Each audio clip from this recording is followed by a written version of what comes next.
Alright guys, if you're watching this video, that means that you are interested in living in Lima, Peru. So let's get into it and figure out how much does it cost to live in Lima, Peru.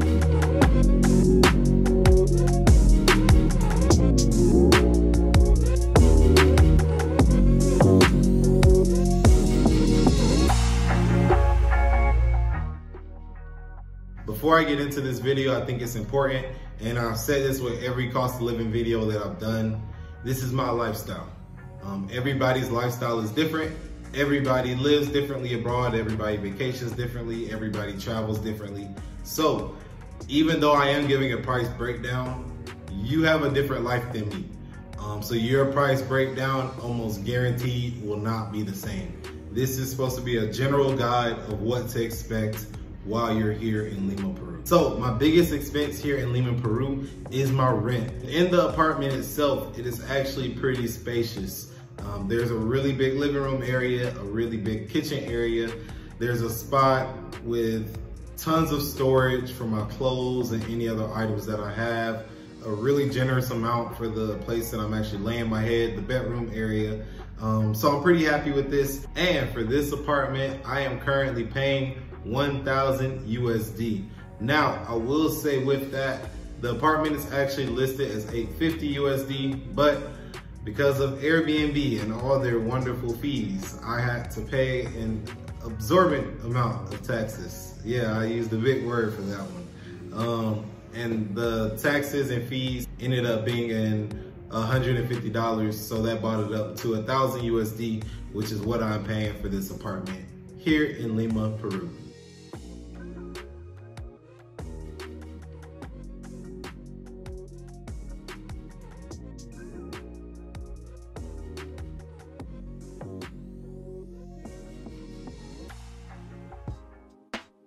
For my second biggest expense, it by far is food.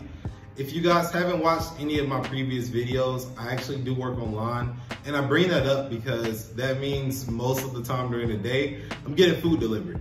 And I use the amazing app Rappi, which has very affordable food deliveries. Most times I pay $10, sometimes even $8 for the food itself plus the delivery. But over time, that definitely adds up. When you talk about maybe 2 deliveries per day, that can be a lot. And for that reason, in a month, I am spending about 500 USD on food. Now, I just don't use Rappi. I also go to different markets. I cook and go to the grocery store. But like I said, with me working online and me not being a cooking enthusiast, most of the time I am ordering Rappi. So my expenses on food is a little high, and that's 500 USD per month.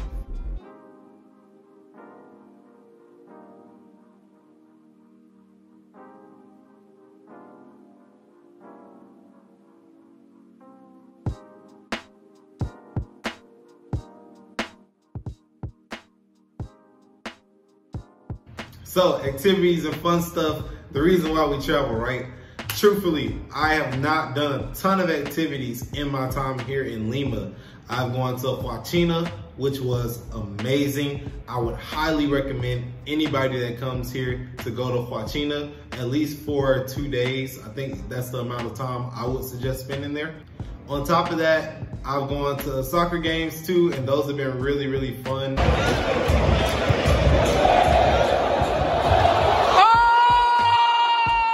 But to be honest, most of the traveling and the experiences that I've gotten haven't been large activities that I need to book. You can go paragliding, that's super popular here. There's a place in San Miguel for that. And then there's also the most famous place to go paragliding, which is on the Macalon in Miraflores. But with all of that being said, personally, I've not done too many activities. So the budget that I would say I'm spending on activities per month is about 100 USD. And even that is a stretch. I just want to make sure that I'm not lying and underselling myself. But I'll say 100 USD is what I'm spending per month on activities here in Lima, Peru.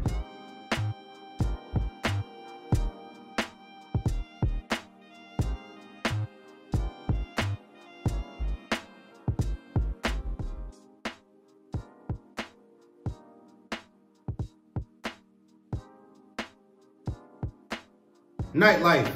Lima has a ton of things to do at night, and there are a few districts that you can go if you are interested in having a night out and partying, or just getting a couple drinks at your local bar. They have a ton of options out here for that. Personally, I am not the biggest nightlife person.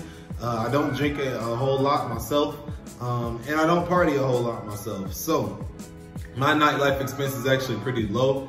I'll say for 1 month here in Peru, I haven't spent more than $50 on nightlife. And again, I actually think that's a little bit of a stretch too. Drinks here generally cost anywhere from maybe, sometimes you can get a drink for $3, a pisco sour for $3, all the way up to the Miraflores and the Calle de las Pizzas and all those places. You can sometimes go up to $15 for a drink. But again, I'm not the biggest nightlife person. So for me personally, I spend about $50, and that's more than enough for what I need in nightlife.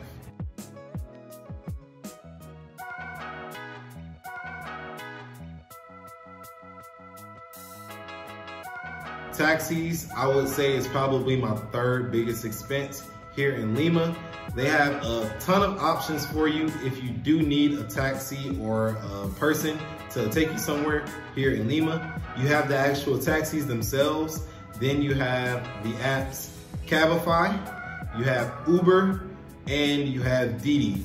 And between those 4 options, you're almost guaranteed to always find something or someone to take you anywhere. They even have the little tuk-tuks, depending on where you are in different parts of the city, and they can take you many different places as well. Personally, I spend about $7 to $9 per ride, and I take rides generally, round trip rides, maybe 3 times a week.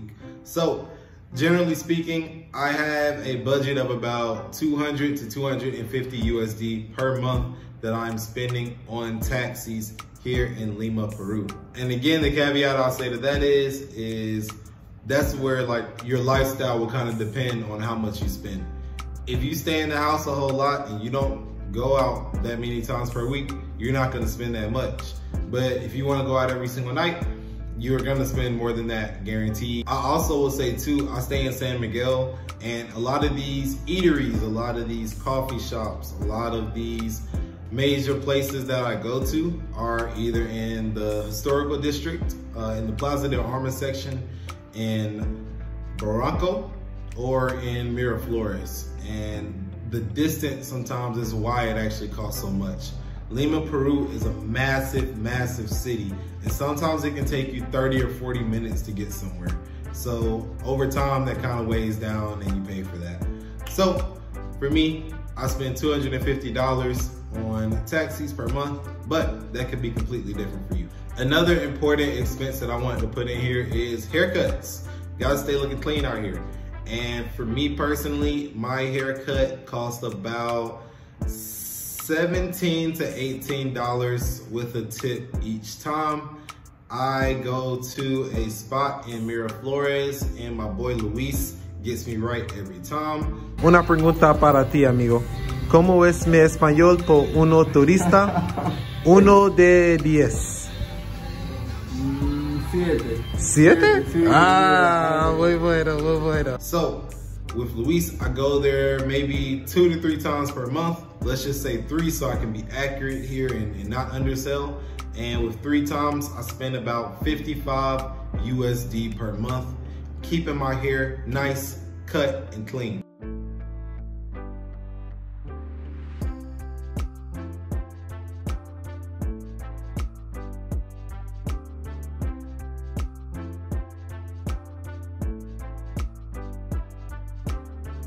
And then this last expense,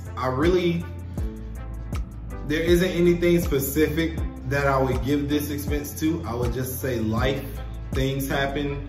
You never know, maybe you have to pay an extra amount here, or maybe I'm out and I want a churro, or maybe I decide that I don't know, want to buy a gift or something like that. I always budget $100 for the what if. You know, just any miscellaneous thing that might happen or that I need, I give $100 to. And also because I can't really nickel and dime every single expense that I have here in Peru. So I say $100 per month for the what if, the life, the things happen budget. Okay, so when you tally up all of those things, you have my rent, you got taxis, you got food, you got nightlife, you got miscellaneous things, haircuts, activities, fun stuff. All of those things will come to a total of $2,105 for a month here in Lima, Peru.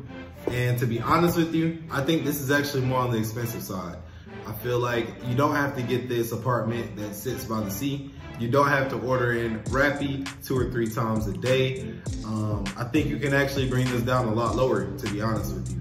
So if you're seeing this and maybe that number kind of scares you or something like that, don't worry. There are plenty of other ways that you can lower that expense on yourself and still live your best life here in Lima, Peru. Also, speaking to my people in America really quickly, I feel like whoever is watching this from America, you guys obviously know that this is a lot lower than what you're paying for, no matter what city you're from, no matter what coast. So I hope this kind of opens up your eyes to like the expenses that you can save being abroad. Maybe if you have a remote job and you have the capacity to move abroad or something like that, maybe this is an option for you. Guys, thank you again for watching. Really appreciate it. If you are interested in Medellin, if you're interested in Playa del Carmen, I've actually done cost of living videos for both of those places. I have lived in both of those places before, so I will link those somewhere up here. And talk to me in the comments. Let me know what you think. Let me know what you like. Let me know what you didn't like. Like, comment, subscribe. And until the next time, peace.